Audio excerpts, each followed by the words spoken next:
Welcome to Kinda Funny Games Daily for Thursday, 19th of May. I am your host, Mohsen, and joining me is my brother from another mother, Tim Gaze. Tim, how are you doing today? I'm fantastic. There's a haste to your voice. There's Tim. a haste to my voice. I'm looking around. If people catch me just drifting off halfway through the conversation, it's because, Tim, I'm living a life that I know you're very, very familiar with.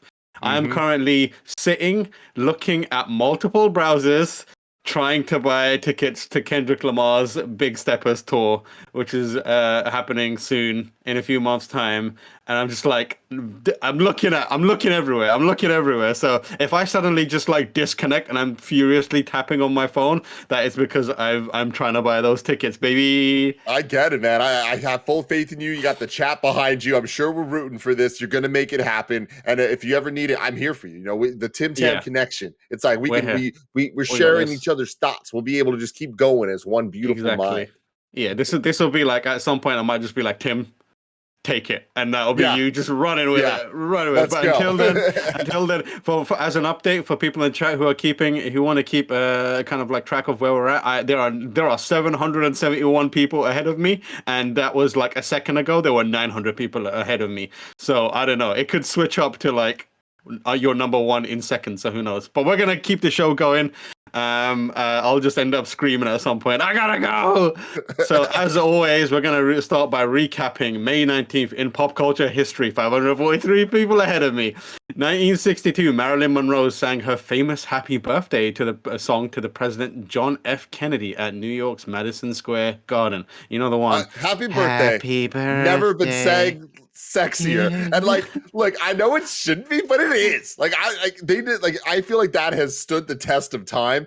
Sure, it's a meme at this point. I feel like it's one of the original memes. But hey, shout out to you, Marilyn Monroe. You'd love to see it. May 19th, 2124 in fiction. 355 people ahead of me. Jake Sully landed on Pandora in Avatar. Yes, he did. Yeah, he did. Show some fucking respect to movies that aren't that bad. 154 people ahead of me on May 19th, 2005. Star Wars Episode 3, Revenge of the Sith was released, completing the full story of Anakin Skywalker's fall and redemption in the Star Wars saga. That's a big one. Yeah. We just did a 3-hour in-review rewatch of Episode 3 that happened to launch on this 17th anniversary, which was not planned, but is really fun. That's with me, Barrett, Saige, and Anthony Carboni. 3 hours. 3 whole hours of us talking about Star Wars Episode 3, and it's fantastic. We're in, baby. You gotta go. We're in. I'm going here. Taking it from here. We got some famous birthdays, of course, on May 19th. 1944, Peter Mayhew, English-American actor who unfortunately died in 2019. If you don't know who that is, of course, it is the one and only Chewbacca, as featured in Star Wars Episode 3. That was a choice. He became friends with Yoda. He did become friends with Yoda. 1946, Andre the Giant, a French-American wrestler and actor who died in 1993. R.I.P. to one of the real ones, the GOATs. And in 1948, Grace Jones, Jamaican-American singer-songwriter, was born. But enough of all of that. Of course, this is Kinda Funny Games Daily. Today's stories include The Last of Us Remake's release date, The Witcher 3's current gen updates, God of War Ragnarok's accessibility issues. Is that what that's supposed to say? No issues. Yeah, Ragnarok's accessibility. It's a good thing. Yeah. And more, because this is Kinda Funny Games Daily, each and every weekday at 10 a.m. live right here on twitch.tv/KindaFunnyGames. We run you through the nerdy news you need to know about. If you're watching live, you can correct us when we get stuff wrong by going to kindafunny.com/you're wrong. And if you don't want to watch live, that's totally cool. You can watch later on youtube.com/KindaFunnyGames or roosterteeth.com, or you can listen on podcast services around the globe by searching for Kinda Funny Games Daily. Remember, you can also use our Epic creator code Kinda Funny anytime you're on the Epic Game Store, or if you're buying stuff for Fortnite or Rocket League, all that. Y'all have been showing up with Fortnite. Thank you so much for all of that. When y'all just buying stuff for the games you love, money comes to us. It's fantastic, and it helps us keep all of this stuff going. To be part of the show, head to patreon.com/KindaFunnyGames, where bronze members or above get to write in, and silver members or above get the show ad-free with the exclusive daily post-show.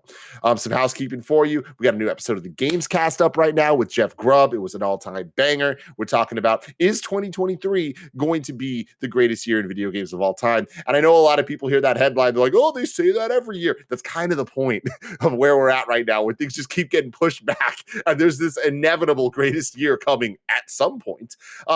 We talked about Revenge of the Sith rewatch is up right now in review, and the Screencast feed is popping off left and right. We got our review of Kendrick Lamar's new album with Tam that you can check out right now. And later today, me and Snowbike Mike will be recording a review of his thoughts on season 1 of the Halo TV show. That'll be going up later. Actually, I think tomorrow morning it'll be going up public for everybody. And then starting next week, Obi-Wan Kenobi every week doing Screencast reviews. Shout out to our Patreon producers, Anonymous and Fargo Brady. Today we're brought to you by Maple Story and Lumen Skin, but we'll tell you about that later. For now, let's begin with what is and forever will be the Roper Report. I'm getting my cheeks clapped by Ticket Nation right now. I'm not getting anything. I thought it was good and it was bad. And Barrett's been going. We have 6 stories today. Baker's dozen. There we go. Story number 1 on the Rope Report. The Last of Us Remake will reportedly launch this holiday season. This comes from Jordan from GameSpot.com, the #1 video game website. We're still getting reports. I'm back. Go for it, Tam. Toss it to you. I did not get the tickets. Oh no. But one Jake Decker did manage to secure them. Big up, Jake. Well done, Jake. Here's the thing, man. Everybody in chat, I need you to go to Twitter, at Jake Decker, I assume on Twitter. Might be something else. And say, hell yeah, mate. You got Jacob Deck. Jacob Deck. Send him that sweet, nasty love. Send him the love. The rules of tickets, everybody, are you don't need to be the hero. You just need to know enough heroes around you to make sure that at least one of you succeeds. And that's why I will always give a major shout out to Joey Noel, who is my hero partner in crime. Whenever I falter, she's right there to pick me back up. Sure. It's fantastic stuff. Anyways, Tam, the show is yours. We're here, baby. The first story comes from the #1 video game website in the world, GameSpot.com, and it comes from the source being the #1 video game podcast in the world. That is the Kinda Funny Gamescast. The Last of Us remake will reportedly launch this holiday season, written by JordanLeeRowan. We're still getting reports that a remake for 2013's The Last of Us is in the works, and it seems like it's scheduled to launch sometime this year. The remake will supposedly launch in the holiday season, which is currently fairly empty following Starfield's delay. I keep hearing that The Last of Us remake is coming out this year. Grub Snacks host and GamesBeat reporter Jeff Grubb said on the May 18th, 2022 episode of the Kinda Funny Gamescast, The Last of Us remake this holiday. Several sources have already reported this story, so there's a good chance that there may be some truth to that story. In a tweet back in January, freelance writer and games industry insider Tom Henderson first reported The Last of Us remake would launch in the latter half of 2022. Bloomberg collaborated on this story, on this prediction, and followed up with his own report in April. Also in April, a LinkedIn listing hinted that developer Naughty Dog may be working on a remake for The Last of Us. The listing mentions QA testing and development support plus level point of contact for unannounced remake project. The listing also makes mention of an unannounced multiplayer project, which could mean this unannounced remake will feature an online component. Granted, the listing could have also been talking about 2 completely different games. At CES, Neil Druckmann teased that Naughty Dog is working on multiple game projects right now. So, Jeff Grubb, obviously reliable. Yeah, spitting bars on the Kinda Funny Gamescast. While that is true, this is fucking hilarious for so many reasons, right? One, we are talking about a news story from something said on another one of our shows that's being reported by another website that you work for. But the reality is, if I remember correctly, and like this is the most meta thing ever, but you can go to kindafunny.com/you're wrong to let me know if I'm wrong about this. I don't think that Jeff Grubb said this as a fact at all. I don't think that this is a substantiated thing. I think he was like saying he thinks it's going to happen in the same way he said he thinks God of War is coming out when I made everyone say if they think it's going to. I think I listened to this last night. I think it was pretty solid. Yeah. Otherwise we wouldn't have reported it. Also, the way Grubb said it, it was like, yeah, it's happening this year. And the thing is, like, there's enough. I wanted to just listen to how ridiculous the other funny thing is, like, he's reporting this. He said this on your thing, and he's also talked about it on Grub Snacks, which is a giant bomb production. Sister Santa Games, but it's just us doing the Spider-Man pointing at each other, like, thing right now, or like the Leonardo DiCaprio pointing at the screen. But yeah, it's there's enough there to make it feasible. I myself have heard that it's supposedly coming out this year. Don't report me on that one. There's not because I'm wrong, but because it's not necessary. It's already there. But yeah, there's been enough whispers of it coming, supposedly coming out. But as is everything, is the case with everything these days, plans change. There are games that I was 100% told would be out by now that are not out by now. So like, yeah, it is at this moment accurate as far as I know, and what Grubb said was accurate. You can always trust Grubb, especially. But yeah, it's exciting. I mean, I'm excited. And I feel like I'm in the minority of what seems to be like the vocal taste on this idea of a Last of Us remake. Like, I'm excited for it. It's been long enough since I've played that game that I am kind of stoked to go back to it. And it's been long enough just means a couple years, because I replayed the first one going into the second one. But I love those games, and I would love to see what a next gen remake could look like. I've been really digging the modern remakes we've been getting of games, and I am interested in what a remake of generations of games that we haven't really seen yet could look like. And the fact that we're going to get Last of Us and Dead Space so close to each other, it's cool that we're seeing, I think, PS3 remakes on the PS5 generation of what that could mean. I think what I'm most interested in is what this actually is, especially because they've already done the remastered version onto the PS4, and that kind of added a lot of the small little improvements that you just kind of like default expect to come from this type of thing. But the fact that they are like talking more as a remake as opposed to a remaster, I'm really interested in what that could actually mean for the game, of what they cut, what they might add. Obviously, with the show coming out on HBO, at this point next year, we were talking on the Gamescast a lot about this making a lot of sense when we look back at the Witcher series. Witcher 3 got a major boost in sales after Witcher was a hit on Netflix. I imagine, and all signs are pointing to Last of Us on HBO being a major hit, and I imagine that will cause a similar type of sales increase on the original game. So having a remake out there makes sense. We talked about this on Gamescast a little bit, but I was saying that once the show got delayed out of 2022, which was a while ago at this point, I expected the remakes to come a little bit closer to the launch of the show. But Grubb and Bless and Andy made a really good point to me that it's like, yeah, well, Witcher 3 didn't need to launch a new version to get that sales boost. So kind of having it on store shelves is kind of a second wind of energy and purchase potential if people were to buy the game, the gamers were to buy the game when it first launches, and then a couple months later the secondary group, the secondary interest kind of comes in to get it after the show. Yeah, I mean, like, I feel like it makes a lot of sense for Sony to try and get this out this year as well, for all the reasons that you mentioned, but also, like, as a big holiday game, there's nothing more exciting than a proven quantity, like a known quantity and a proven quantity in this right now, in a year where they've also put out stuff like Horizon.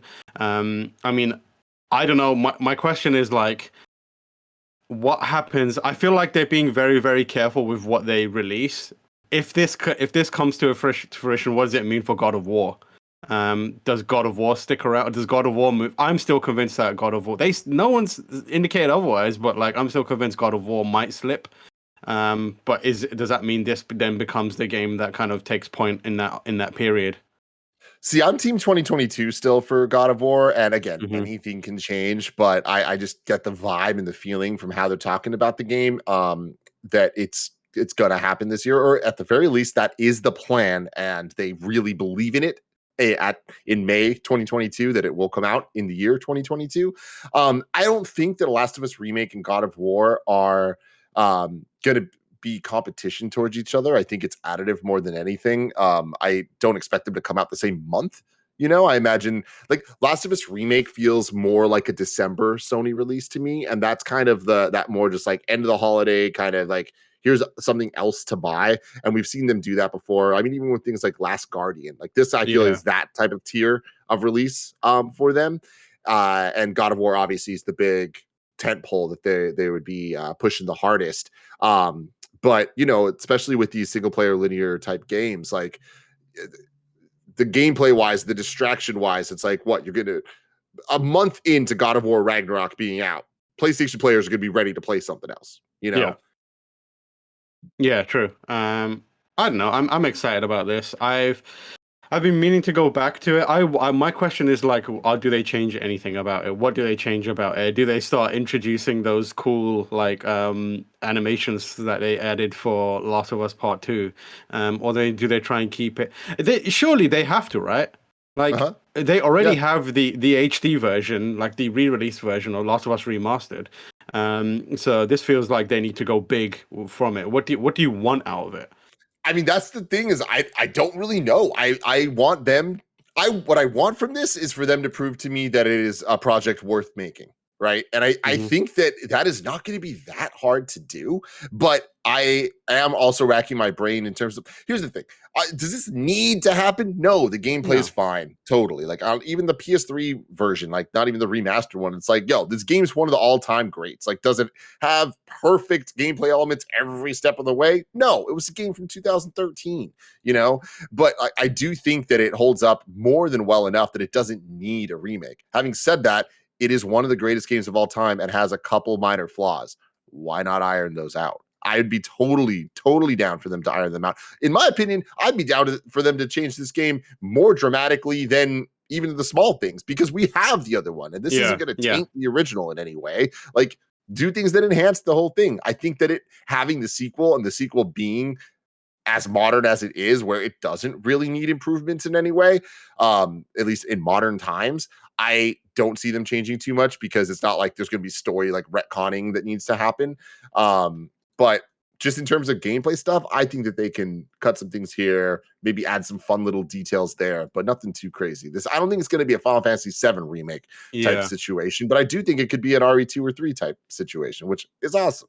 I think it's a good opportunity for them to fix that thing where you're trying to be quiet and Ellie's like kicking over bottles and running into walls and standing in front of enemies and that kind of business. That's the one major criticism that people always had about it. And that's something that like games have definitely improved upon with like the the NPC that's on your side and like how like immersion breaking they can be when you're sneaking around. Like I feel like even Last of Us Part 2 like did that pretty well. Not perfectly, but definitely better than a game that's now 9 years old.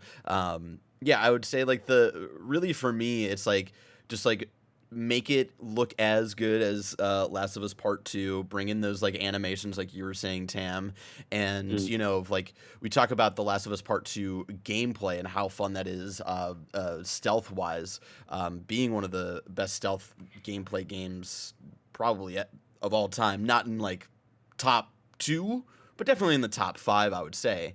And I don't know if you could fully translate that to how Joel feels in The Last of Us, but definitely just some updates here and there that doesn't make it feel as clunky as going back to the original. And then I saw chat like suggesting a few things. Someone mentioned like an Abby thing. Like it would be cool to like have an Abby like cameo in the very end of that like absolutely end sequence and stuff like that. But again, when you start messing story-wise with the original that people really love, where the sequel is a little more debated on whether it's good or not. I don't know realistically how much they're actually going to change story beat by beat.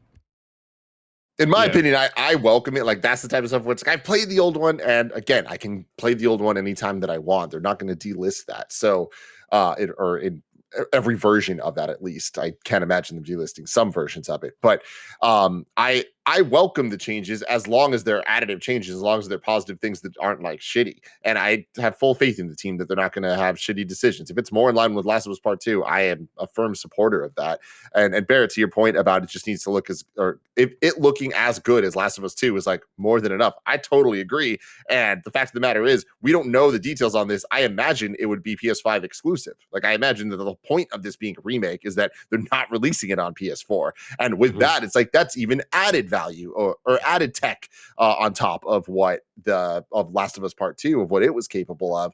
And then I do think there's the X factor of PC, which I imagine that this would be a game potentially Sony's first where it is day and date on PS5 and PC because it is kind of a old game in a way, even though it's a new SKU. Exciting times. We'll find out hopefully soon. Maybe during whatever this not E3 thing is. Maybe it pops up then. Story number 2 comes from the second best video game website on the internet. It was, of course, GameSpot.com, written by Steve Watts. The newly announced breaking Marvel Snap is a new fast-paced collectible card game from Ex-Hearthstone devs. Second Dinner, an indie studio formed from Blizzard veterans who worked on Hearthstone, has announced its first game. Marvel Snap is a new fast-paced CCG that relies on simultaneous turns, shorter matches, and unique zone control mechanic to make for quicker games. Marvel Snap features more than 150 Marvel characters, each with multiple art variants and more than 50 locations. Each game lasts just 6 turns, so many games only take about 3 minutes each. And if you want to press your luck, you can snap, placing a bet on yourself to win to raise the stakes for double the rank rewards. The free-to-play game will launch this year on mobile and PC. New cards and locations will be added through weekly updates and monthly seasons. In Marvel Snap, you and your opponent are dealt a playfield of 3 randomized location cards with their own status effects. You each take 6 simultaneous turns to play Marvel characters to claim control of the locations, and whoever has control of 2 out of the 3 locations wins. You can snap to double your winnings if you are confident in victory, but if you're on the receiving end of a snap, keep in mind it could always be a bluff. We grew up with obsessively playing CCGs and have spent decades designing them. We want the entire world to fall in love with card battlers just like we have, said Second Dinner Chief Development Officer Ben Brode in an announcement. Marvel Snap is unlike any card battler ever made. We work tirelessly to ensure the game is super deep for hardcore players while remaining very approachable so everyone can jump in and have a blast. We're stoked to partner with Nuverse so we can reach millions of players with our first game. You can sign up at the official site to take part in the limited closed beta on Android ahead of launch. There you have it. Marvel Snap, a CCG that looks like it's going to be quick and exciting. What do you think of that, Tim? Yeah, it's so funny how like the roller coaster I went on as you were talking about it and just watching that clip. Like it starts off and I was like, oh, cool, new Marvel game. And then immediately I'm like, oh, it's okay, cool. It's a CCG thing. Cool. Another one of those. Oh, and then I was watching my, this actually looks kind of cool though. And then I was like, oh no, but like looks like way too complicated for me. But then I was like, oh, you know what? I like how simple the cards look. I don't know. This is the type of thing that I, in theory, think is a really cool idea, but really I'm not going to play. But it seems like they have a dialed in audience that they're trying to target with this. And from the looks of it, it seems like they're addressing all the things that need to be addressed for the type of game this is. I know that to a lot of us, mobile games are just kind of a thing that we get really into every once in a while, but it's not like we're waiting for the next hit mobile game. We're not talking about them the same way we do the consoles or PC games. So I think that Marvel's kind of found a niche in a lot of ways. Like I know people love Strike Force, people love the other, I forget what the name is, but the other puzzle based ones that people are into. Like I know in real life people that play those things every single day. So more different varied types of those games I think is a cool thing. And with Hearthstone, that was such a moment, and I feel like I haven't heard anyone talk about it in 7 years, but I get the vibe that that's just because it's not a brand new fresh thing, but people are still playing it. Yeah, it is. And like the thing that excites me about this is the Hearthstone connection, because like my CCG experience is in real life playing Magic for a while. getting into that for a hot, like, I think it was a year, a long time ago. And I was like super, super into that. I love playing that. And then Hearthstone. I played a lot of Hearthstone for a while. I was absolutely dog shit at it, like terrible, like hilariously bad. I don't think I won a single match in my time, but it was still fun. And a lot of that came from like the aesthetic and the animations and the Blizzard nature of it. So I feel like this is quite an exciting opportunity if they can create something that is approachable and like quick to play. The other downside of these kind of games for me is they take forever. And like the thing that really sucks for me as someone who's not great at it is once you're locked into a losing game, it really sucks because then you just gotta sit there and get your cheeks clapped for 15 minutes, and you're like, oh my god, well, I could be doing 10 other things right now. So like the commitment to a lot of these stuff is just like too much for me, especially if you're not great at it. But if they're saying like, hey, it's going to be quick and you can, inject some excitement with the old snap, like that sounds awesome to me. I'm excited for it. Oh, what's going on here? Don't worry about it. The chat can't see it yet. The chat can't see it yet. Don't worry about it. I mean, I what I'm most interested in is the aesthetics of the cards themselves. Like I like the old school Topps Marvel collectible cards. Like I love the look of those from the 90s, and I love that they're kind of going with that vibe but modernized. And there's a shot in the trailer that you see like variants of the different cards, and like all the art looks really cool. Like it shows a bunch of different Star Lords, and like one's like 8-bit, and then a lot of them are like just really poppy, loud colored illustrations. But I love the official logos of each character, and like the little reveal teaser they even posted yesterday ended with like an explosion. Yeah, Barrett, if you can go to like 350 in the chat or on the video there. Like you see like that Carnage variant there, and then it pops into Star-Lord in a second. But I just love the logos of the character names underneath it and all that stuff, and each even like Lizard having his own kind of font and all that stuff. Like this speaks loudly to me, Tam. Yeah, it does. Like the thing about it is like I'd love to see them start pulling from the actual, like have like, oh, this is the art style from the Ultimate Universe, that kind of thing. So I hope they start doing that kind of stuff because I like the look of some of this stuff, but I'm also like, I kind of want characters that look like the ones that I read, or the ones that I watched on TV that are a little closer to them. And we had a bit of that with like the Wolverine looked like the 90s cartoon version of Wolverine, but like. Overall, like I'm very excited about this. Like, if you're gonna get me into a CCG, the way to do it is like latch on to something that I already know and love, and Marvel is a very, very easy way to do that. I've played a lot of these Marvel games, like the Marvel Puzzle Quest, Strike Force, that kind of stuff. I've never really stuck with them. But my main question is going to be around like monetization and business model. Because with these mobile games, especially the ones that have hooks into stuff that I love, like Marvel, the thing that always I bounce off of is like they're too busy and they're made to look like gambling machines as gacha and it's got loads of these like in-app purchases and that drive me away. So I hope that they keep it a bit cleaner and they have a little more of a less overwhelming model, if you know what I mean. If there's 10 different currencies and there's recharges and that kind of stuff, I won't stick with it. That's not gonna fly with me. I hope it's closer to Hearthstone than it is to like these other mobile games that exist. Tam, the roller coaster continues. After this conversation, I was like, you know what? Fuck it. I am committed. I am sold on this, and I want this thing in my life. And I looked, and it says for the limited closed beta, go to the marvelsnap.com. And I'm like, you know what? I'm going to go sign up, and it's Android only. You hate to the see roller it. coaster. You absolutely I went all the way up and then flew off the track. Speaking of roller coasters, the soaring highs and the crushing lows, we were going to go into another story now, but we're actually going to go into an ad. Remember, you can go to patreon.com/Kinda Funny Games where you can get the show ad free. And if you haven't done that, you're about to get some ads right in your face with a word from our sponsors. Enjoy.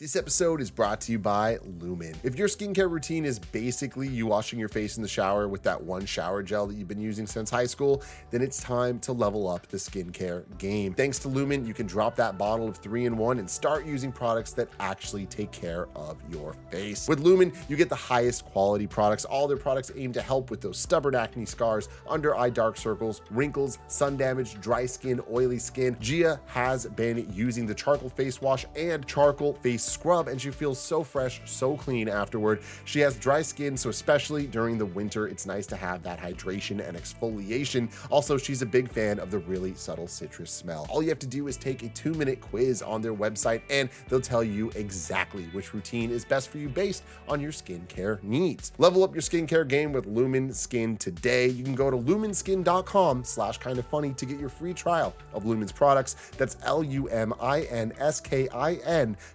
to get your free trial of Lumen's products. lumenskin.com/kindafunny. Shout out to MapleStory for sponsoring this episode. Are you tired of being judged based on the way you look? MapleStory is too. Because while it may look cute and cuddly, this is a deeply hardcore MMORPG. MapleStory is full of vast, colorful lands and a ferocious array of towering monsters, and don't get us started about damage. MapleStory will have you dealing billions with each swing of your Fafnir battle cleaver as you battle boss after epic boss, and you can customize your Mapler your way. MapleStory has 40+ jobs and thousands of weapons, outfits, hats, armor sets, and mounts for you to take on your journey, from the Lionheart battle bracers to vicious lollipop wands. And you know I love a lollipop wand. There's a ton to see and do in this picturesque world, and with 18 years of content to sink your Genesis weapon into, there will always be a new adventure around the corner. MapleStory is ready to go. Are you? You can go to maplestory.com to check out the game and play for free. That's free, guys. Come on. Maplestory.com. Ladies and gentlemen, I'm excited to reveal that we have one Jeff Grubb on the show right now, just to clear up some stuff around the lead story today about Last of Us, the remake coming out this holiday season. Jeff, during the show, Kinda Funny, the Gamescast, you said that you were, it seemed like you said that The Last of Us remake project will be out this year, specifically around the holiday period. Is that correct? I mean, that is correct. As far as like the last I heard, I even like kind of asked around about it a little bit more.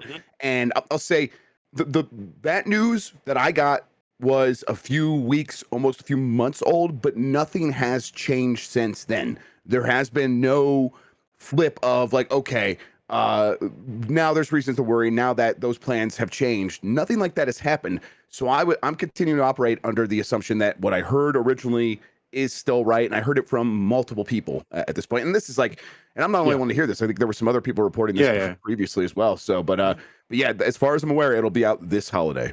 Yeah. Okay, good. Yeah. I was just worried because Tam prepped the show, and I came on, and the top story was talking about a show I was on, and I was like, I don't remember him saying that as a fact. I thought he might have just said, I think, and I just didn't want you being reported on. This is what happens when you go from reporting the news to becoming the news, and it's very. But like I said, like this is what Jeff is saying checks out with what I've heard as well. I do have a follow-up question for Jeff. Please. Yeah. What do I gotta do to get a new Legacy of Kain game, Jeff? Tell me. Who do I need to talk to, Jeff? Child. I'm so sorry. Oh, God, you are one of those. I feel like even one of those. Even when they get through all of the other stuff that they might make, listen, you might get a remaster. They'll probably make you a remaster. Is that good enough? Hell yeah, that'll do it. I'll take it. Right. I appreciate it. Very good. God, I'm gonna die one day, and on my grave will be the words, "He just wanted a Soul Reaver remake." Thank you so much, Jeff. We appreciate you, man. Have a good show. Bye. Bye. Peace. Our next story comes from the number 3 video game website in the world, GameSpot.com, written by Eddie McCooch. The Witcher 3 for PS5 and Xbox Series X and S release window has been narrowed down to this year. The Witcher 3's PlayStation 5 and Xbox Series X and S version will be released in Q4 2022. Developer CD Projekt Red has confirmed. That means it will launch in the October to December period. The new generation version of the acclaimed RPG was delayed indefinitely back in April 2022.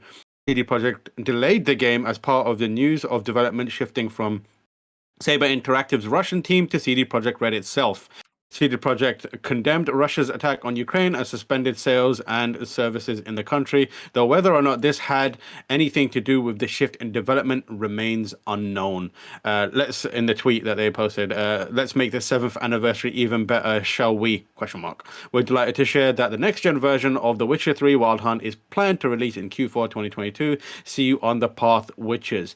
Fans have been waiting a long time for The Witcher 3's PS5 and Xbox Series XS edition, as the game was originally expected to launch in 2021. Like Cyberpunk 2077's new generation version, The Witcher 3 will take advantage of the additional horsepower of those systems to make the game look and run better. The PS5 and Xbox Series XS version will also come with previously released expansions, as well as new content inspired by Netflix's popular Witcher TV show. Anyone who already bought The Witcher 3 gets an upgrade for free, which was also the case for Cyberpunk 2077's new version. Tim, how excited are you to play The Witcher 3 on your modern consoles? Me, not so much. Other people out there, I'm very excited for them. This is cool. I think that it's obvious that the new DLC that they're going to add is probably just skins and stuff. I don't think that they're going back and adding new quests and shit to Witcher 3 at this point. But I think this is great. I think that this, people wanted it last year, but they're getting it this year. And I think they're going to hit this. I think it's actually going to happen. And it's going to be nice to be able to move on from CD Projekt Red promising next-gen updates to their games and being able to just kind of move to the next step of their game development and see where that all kind of falls. Yeah, for sure. I mean, people love this game. I'm excited for them. I'm excited to replay. Here's what I'll say. I'm excited to replay some of it. Because inevitably what happens with a game like this, with a game this big, is I'll start replaying it and be like, I'll be 20 hours in and I'll be like, I'm good. I had a great time with this. I think that's the thing when it comes to these either remakes or remasters or next gen patches and all that stuff. It's if you've had the fun, if you've had the experience already, getting something new out of it, even if you don't need to finish something to get something out of it. And I think that especially when it comes to video games, when fun is the value so much of the time, have your fun however you want to have it, man. Yeah, exactly. And that's exactly what I'm going to do. I'm going to enjoy playing it for a little while. I doubt the combat's changed much or anything else. I'll see how far the new content is and see if I can check that out. But mostly I just want to say hello to Yennefer for a little while again, because Yennefer #1, get out of here, Triss. Don't want to talk to you. Next story comes from the #4 best video game website on the internet. That is, of course, GameSpot.com, written by Summer Doster. New Call of Duty Warzone 2 and Modern Warfare 2 leaks surface. Call of Duty Modern Warfare 2 is confirmed to be arriving later this year, with the reveal date likely approaching. More leaks and rumors are surfacing on Infinity Ward's upcoming release. A recent report suggested that Activision's official reveal for Modern Warfare 2 is set for June, while a multiplayer beta could potentially arrive in August. However, this doesn't stop leakers from revealing some of those details early. On May 18, notable Call of Duty leaker, the MW2 Ghost, God, you guys have the worst names, tweeted a claim that they've seen the upcoming map that they believe will be used for both Warzone 2 and the rumored DMZ mode coming to Modern Warfare 2, which leakers suggest is an Escape from Tarkov inspired survival mode. The MW2 Ghost, it's not cool at all. It's just so lame. Shared a simplistic map layout on Twitter when they say which they say is drawn as a remake based off the actual map design. So this is what I've drawn. This is what it's gonna look like. All right, cool. A Modern Warfare 2 Ghost.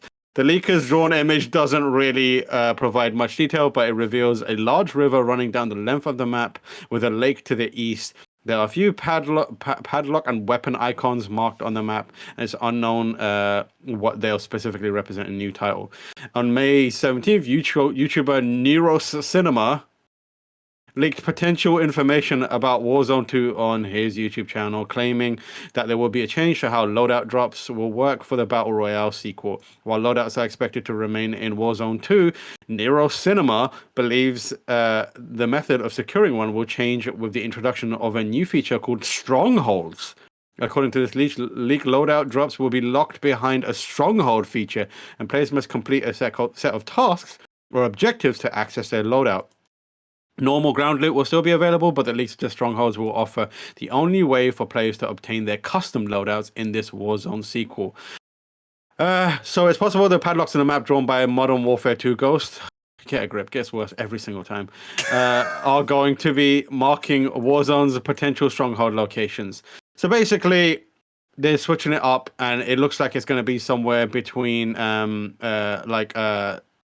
Blackout, which is the original version of Warzone that they launched, and Warzone as we know it. And then we also say that it's possible that Warzone 2 is being developed as a hybrid between those two games, but as always, rumors should be taken with a grain of salt, as details can always change before launch. Exciting times for people who are into Warzone. That game has, like, it's surprising to see how far it has come from Blackout, because that was their original mode, right? And then Warzone came out and people were like, this shit is hitting. So I'm excited for those people. Yeah, absolutely. Yeah, it's interesting. I mean, with that, right? Like, it found success from not failure, but from not doing it right. And I think it's so funny to look at battle royales as a genre and seeing how many times that seems to be the case, where it's like there's one step forward and it's like, no, we're actually doing something different. Like, even look at Fortnite, right? Like how it came to be. I do think it's interesting that this seems to be the first time that we're getting a numbered sequel to a battle royale. And like, I wonder what that actually means. Like, is this just a season 2 or a season 7 or whatever the hell they're at under another name? Or does this represent a shift in the way that these genres are kind of going to be developed and made? And, Activision being who they are with Call of Duty, the way that they make those games, like, there is that fear that things become annualized and just turn into the hellscape that we're in of like these annualized games. And I feel like now it's like potentially even multi-annual if you're talking about Warzone and the core games. The question I have for you, as somebody that is not totally into the ecosystem at all of Call of Duty, there was one recently that didn't have the campaign, right? Was that Modern Warfare? The most recent Modern Warfare? No, Modern Warfare was the campaign. They had the campaign in it. I can't remember which one it was that didn't have a campaign. It might have been Black Ops 4. Black Ops, yeah, Black Ops. Okay, cool. One of the Black Ops games, yeah. So are we expecting a campaign for this Modern Warfare 2? Oh yeah, 100%. I don't think you make Modern Warfare 2 without making that campaign. Like, that's 101 million%. There's no way. Like, that is what they're basically cashing in on, the nostalgia around that game. The interesting thing is going to be how they handle No Russian. Which is that controversial. It was controversial back then, let alone now when Russia is in the center of news. Like, it's gonna be wild. But we'll see how it goes. Wait, hold on. I'm confused, and this is totally. I'm speaking out of turn to somebody that doesn't understand the shit. Is this just a remake of Modern Warfare 2? I thought this was just no. I think this is a. So, wait, I'm confusing myself now. So this is a new story, but if it's anything like the original one, it might take points from, or like ideas from the original, if you know what I mean. I think they had like, if I remember correctly, they had like narrative moments that were similar or something like that. This is the problem with Call of Duty games. They're like so like eating the snake eating its own tail, like that. It's hard to basically tell which one's which anymore. But as far as I know, like, this is the new branch of Modern Warfare, the second entry in the new branch of the Modern Warfare sequels, I think.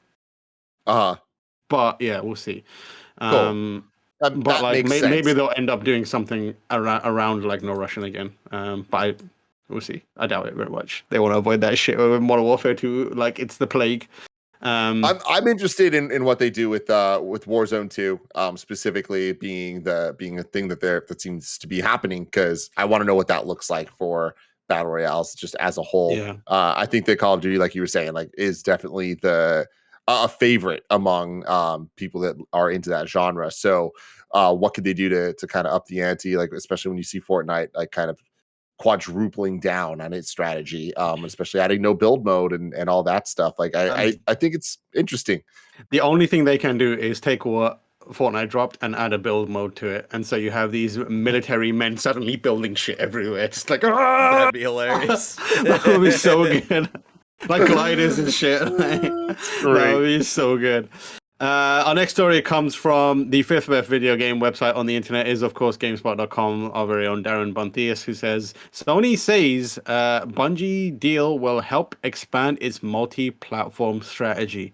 During a corporate strategy meeting this week, Sony CEO Kenichiro Yoshida spoke about how the planned acquisition of Destiny 2 developer Bungie will help PlayStation transition towards becoming more of a multi-platform business. We believe it will be a catalyst to enhance our live service game capabilities, he said. Our acquisition of Bungie also represents a major step forward in becoming more multi-platform. While Sony has traditionally focused on developing games for its PlayStation consoles, the last few years have seen it shift towards more mobile content and PC ports of its exclusive titles. Horizon Zero Dawn and God of War have been ported to PC, and Uncharted Legacy of Thieves will arrive later this year on that platform. After Sony announced its plans to acquire Bungie and keep its status quo as an independent subsidiary intact, the studio said that its existing and upcoming game projects would not be exclusive to PlayStation platforms after the deal is completed. The acquisition is still currently undergoing scrutiny by the Federal Trade Commission, which at this point can only review it for potential antitrust issues in the gaming industry.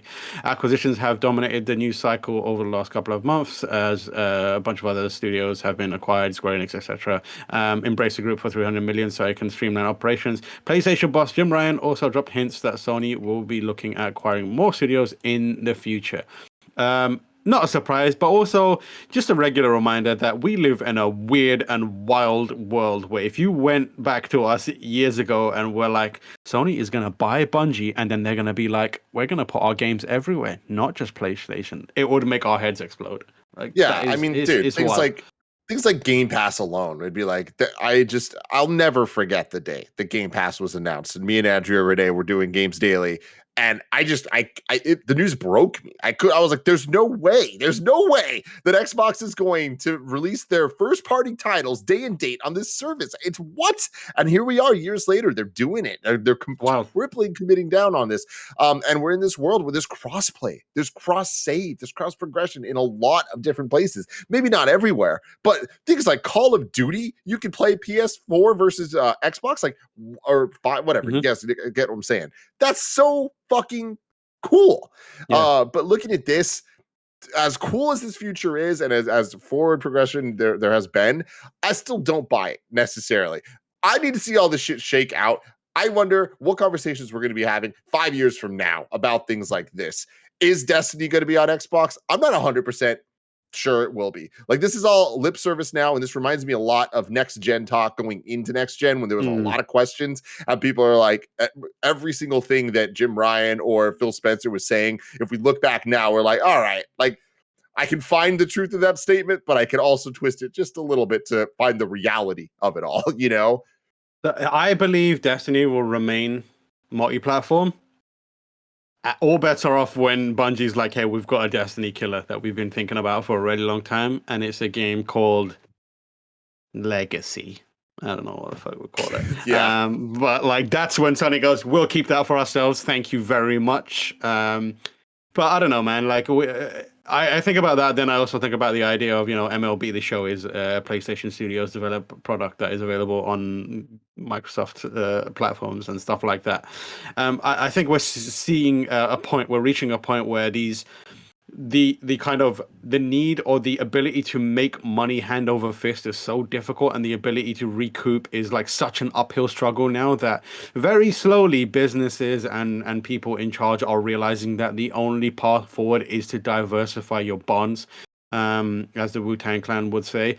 But like that feels like it's only going to continue to track that way, where making sure that more people can access your content regardless of what platform they have is going to be the only feasible path to, Scrooge McDucking your way into like massive piles of coins, gold coins. And if I know anything, Tim, it's that executives and businesses are greedy and always want to make more money.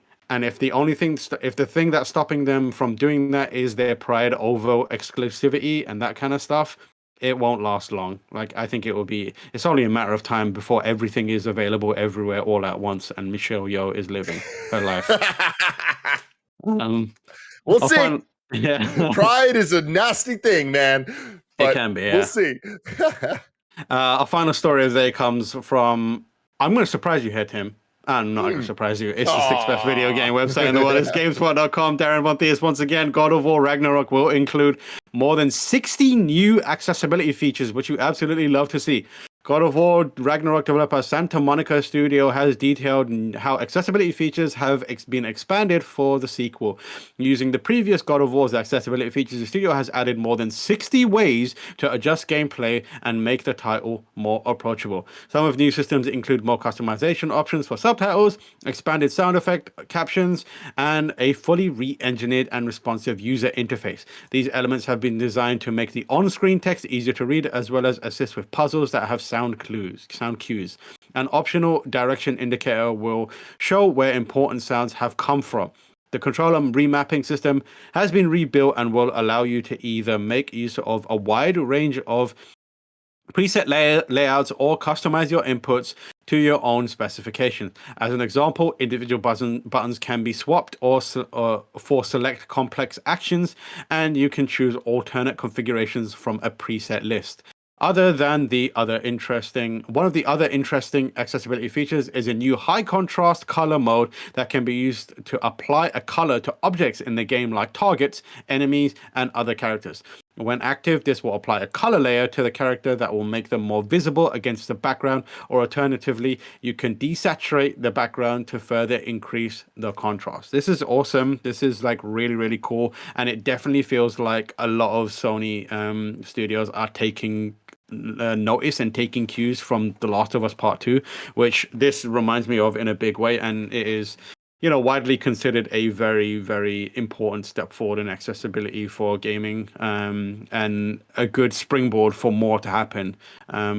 Cool stuff, right? Dude, it's incredible. And I think that Sony continues to set the standard with this stuff. And I think that that's when it comes to the software in a ton of ways. I love to see Xbox on the other side with their hardware, with pushing it. I just feel like together, they're all trying to build a standard that is the expectation for games. And I think that taking the amount of care that they have been with their biggest major releases, and more importantly than that, treating this like newsworthy things to talk about months and months and months before release. Like, I think that is a big trend that we've been seeing from Sony as well. Like, if I remember correctly, they did this for Horizon. I think that it's cool that they are using this as part of the marketing push and conversation around these giant tentpole titles, because that shows how important these things are, right? Like that shows that these are things worth talking about, and worth being like, hey, our game is awesome, and here's a reason why. And it's not just because it's fun or pretty to look at, but it's like, it is accessible, and it is something that we value and that should be valued in the gaming industry. And the more they talk about this, the more feedback they can get from people that have different needs or whatever, so that they can make changes in the future to just consistently come up with something that can help as many people as possible be able to play these video games. So shout out to them, man. Yeah, and before we move on to the studio, like, you can go to Steve Saylor, who's a massive advocate for this stuff, Twitter account, and to like get his thoughts on it. But he specifically shouts out a lead UX designer at Sony Santa Monica, Mila Pavlin. Apologies if I'm butchering that. As someone who kind of led the charge and had a big hand in making that happen, in terms of the for God of War itself. So shout out to them as well. And I hope that this continues to be a trend where people make games more accessible for people that need it. We'll see how it's implemented in God of War. Who knows when that's coming out, Tim? It could be incredibly far away. But if I wanted to know what will be coming out to mom and grop shops today, where would I look? The official list of upcoming software across each and every platform, as listed by the Kinda Funny Games Daily Show host each and every weekday. Let me tell you something, Tim. There's a game. Yeah, I'm so excited, Tim. I need to get to this. Out on Game Pass today, Vampire Survivors. Game Pass for PC. I don't know if you know about Vampire Survivors, Tim. It's a little game that cost a mere $3 on Steam. A mere $3. It is a twin-stick shooter, and it is incredible. It looks like absolute hot garbage when you look at it. You're like, what is this? This looks terrible. But it's funny because It's actually, if I remember correctly, created out of a Castlevania asset pack, which is why it is what it is. And all you have to do in the game is survive for 30 minutes. You're a little character and you shoot stuff and you just got to survive in that area for 30 minutes. And it starts off by sending a few bats at you, and before you know it, it's escalated into just hordes of bats and zombies and skeletons and all these other crazy shit coming at you. At the same time, you've powered up. You've got like you're firing like arrows in a directions. You've got lightning striking everywhere around you. You've got holy books circling you, and it's just a desperate fight for survival. It is so much fun. It's so addictive, and it is genuinely like flying under the radar. $3 Steam game. It's like going to be near the top of my game of the year list. If you've got a Steam Deck, which I know multiple people at Kinda Funny have, and I know multiple Kinda Funny best friends have, get your ass on Vampire Survivors. It is incredible. I picked it up. I picked it up yesterday, Roger, and get the fuck out of here. I don't want to hear how you got a Steam Deck. All right, I'm sick of it. You were supposed to be a post-October boy with me, Roger. I don't want to hear it. Get out of here. Vampire Survivors. It's very good. Yeah. I was late to hang out with a friend because I was on a really good run. I was like 20 minutes in, and I was like, "Fuck, I gotta tell him 5 more minutes." It's so good. It's the perfect toilet game. If you're taking a dump and you've got your Steam Deck there, whip out some Vampire Survivors. You only increase the satisfaction level. Oh my god. The other game out there is Vampire the Masquerade Swan Song, which is available on Switch, PS4, PS5, Xbox One, Xbox Series X and S, and we will PC. be playing that on the stream after this. Good luck. Enjoy. Roller Champions, new dates coming out on May 25th for Xbox One, Xbox Series X and S, PS4, PS5, and PC, with a Switch release coming later. Deals, there's a big PlayStation sale happening right now on retro games and remastered games. Let me tell you, Tim, this sale really stretching the definition of retro. Really stretching it and doing it in quite a malicious way to make us feel old and tired. Alan Wake Remastered is going for $20. You've got Assassin's Creed the Ezio Collection going for $12. BioShock Remastered for $10. You can get Castle Crashers. You can get Dark Cloud for under $10. You can get Destroy All Humans for $18. Devil May Cry HD Collection is $10. Dishonored Definitive Collection is $8. That is a bargain. You can get the Disney bundle for under $10. Harvest Moon is under $10. Jack and Daxter bundle is $20. Mark of Cree, that was a fun game, for $8. Mega Man X Legacy Collection is $10. There's other games like Metro, 2333 Redux, Resident Evil 3 Remake, Sonic Colors, Spyro and Crash Remastered, Twisted Metal Black, Yakuza Kiwami. Yakuza Kiwami is $6. Get on that. So you got a whole bunch of games in there. That's just a few of them. Mega Man X Legacy Collection, $10. Mega Man X alone is worth that. You know? Yeah. 100%. There's like a whole boatload of deals over there, so make sure you get in there and take a look. Reader mail. Let's have a look. If you want to send in some reader mail, you can write into patreon.com/kindoffunnygames, where you can get your question read on the show. I'm just having a look to see what we've got. Just having a quick look. It doesn't look like we have much set. Oh, here we go. Howdy, KF GD crew. Roller Champions coming out in a week. This is evidently going to join their graveyard of failed multiplayer games. This is brutal. So I have a game for you too, from the least amount of months to the most, which Ubisoft game servers will stay the longest. Okay. Okay. That's funny. This is there's a lot of games in here. We've got Roller Champions, X Defiant, Skull and Bones, and Hyperscape. For reference, Hyperscape servers lasted 18 months. I'm going to say 18 months is probably. I'll give 18 months to Roller Champions as well. Yeah. I hope it goes for longer because I always want to see a game live. You know. Yeah, I don't know. I feel like it's too tough to even say these days, especially with where Ubisoft's at right now, and like with Roller Champions. I don't even know if I want to call it marketing. Just whatever's been happening with that game. I don't know if it lasts 18 months. Yeah, that came from JakeBakesCakes, by the way. Yeah, I don't know. I hope it doesn't shut down super quickly. Like I'd love for it to be fun and for people to play it for a long time to come. JordanLeeRowan asks, what the actual hell is going on with Konami? Now there's rumors of bringing Silent Hill back, which I have no faith will be done well. I never want them to do another Metal Gear because they will just further sully its good name. Their last success was Phantom Pain, which was riddled with controversy. I asked again, what the actual hell is going on with Konami? Who knows, man? You know, they're doing Konami, stuff. They're doing stuff, man. I yearn for the day that Konami sells its IPs. Yeah, and I feel like it is inevitable, but I don't know when. And I think that's the go for it, Tim. No, Karen, sorry. I got ahead of myself there. Carry on. Finish your thought. Oh, is it? Okay, here's what I'll say. You're right in saying what the hell is going on. Konami is not great. They are, if this Silent Hill stuff is to be believed, they're on the right path. It's clear they know they can't make those games. The worst thing they could do is if they were like, we're going to make this game. Is this Metal Gear Survive? I can't believe you would do this to me.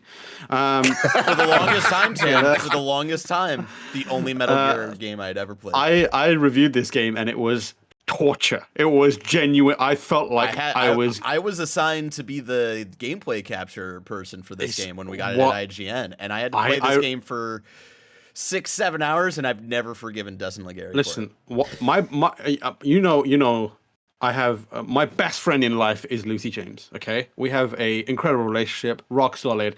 The only time I have ever felt that our friendship was in danger is when I constantly asked her to play Metal Gear Survive with me. Each time she thought less of me. Each time, and she was like, "Maybe I can get out of this if I just tell him I'm no longer his friend." And you know what? Somehow we made it through. But the thing that they're doing is survived. Yeah, I survived. Oh, God. The smart thing that they are doing is being like, hey, we can't make these games. We're bringing in other people. So if that rumor is true and Bloober Team is making a Silent Hill game, that is along the right path, depending on your opinion of Bloober Team. I would love to see them make a new Metal Gear game. I would love to see them make a new Metal Gear game, knowing that they're not the right people to make the new Metal Gear game, and just go and give it to someone else and be like, you clearly know what you're doing here, Blue Point. Make a Metal Gear game for us. Thank you. So sure, they're not doing great, but also they're kind of doing the right thing. Maybe if rumors are true. Yeah, I'm with you. I'm hopeful. I'm hopeful for it. Yeah, for sure. And there you have it. You're wrong. Let's have a look. There's going to be some. If there's stuff about Call of Duty in here, I don't want to hear it. Okay. Kebab says Jeff Grubb said that as of 2021, The Last of Us 2 was planned for 2023. The context being it's been a year, so things could easily change. We got him in. Okay, we're good. Okay. Charles Jacobson said, just to clarify, we've already seen a remake of a PS3 game with Demon's Souls. I don't even remember saying that. I don't know what we're talking about. Nanobiologist says Tom Henderson leaked that Warzone 2 will be its own thing made for PC and next-gen consoles with no progress carrying over. Okay, cool. Tim Buddy says missed the deal of the day. Borderlands 3 is free on Epic Game Store right now. I will never knowingly promote Borderlands. Knowingly.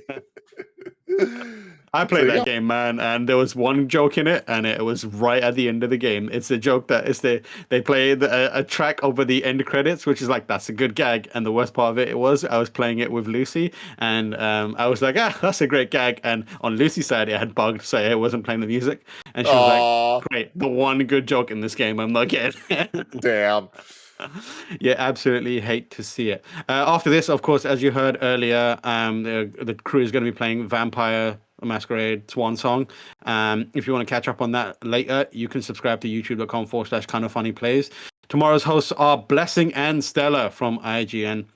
This has been Kinda Funny Games Daily, where each and every weekday live right here on twitch.tv/kindafunnygames, we run you through the nerdy news that you need to know about. We've got a Patreon post show for those that are subbed at the silver level of patreon.com/kindafunny. If that isn't you, get on it. So stick around for that. Otherwise, until next time, laugh and grow fat.